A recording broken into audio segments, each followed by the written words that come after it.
What is social control? And why do governments use it? When people talk about social control, it can sound abstract or conspiratorial. But in political science, it has a very clear meaning, especially in the relationship between governments and citizens. So what is the definition? Social control is the set of tools a government uses to shape, guide, or restrict the behavior of its citizens in order to keep the system stable and maintain authority. It can be soft, like education and messaging, or hard, like laws, penalties, and surveillance. Let's now look at some modern forms of social control. Today, the most visible forms are the ones you see in the news. At first, there is censorship and content moderation, governments pressuring platforms like Google and Meta to remove harmful or misleading information.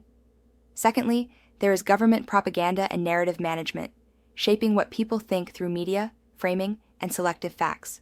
Then there is financial repression, exit taxes, capital controls, tracking crypto, limiting gold or cash, measures that make it harder to move money or leave the system.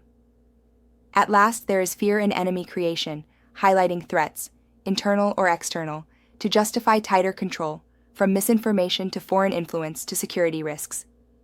These tools don't always look like control, but they function that way, and governments use them. So why do governments use social control?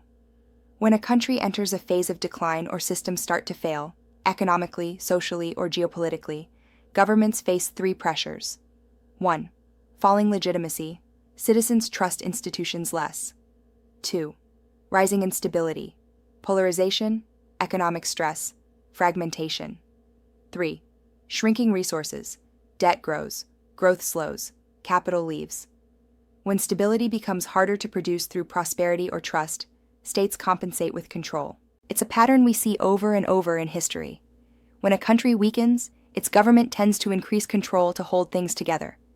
Now, what to watch for in real life? In practical terms, here's what citizens should pay attention to. 1. New powers framed as temporary, then becoming permanent. 2. Financial rules that restrict your options and financial freedom. 3. Digital identity systems that link identity, finance, and access. 4. Safety measures that quietly expand surveillance. 5. Narratives that justify more control by creating threat or fear. Social control rarely arrives all at once. It builds slowly, step by step. Understanding and recognizing social control helps you understand your world and the stage your society is in. This is the next big cycle, your guide to navigating a new world order.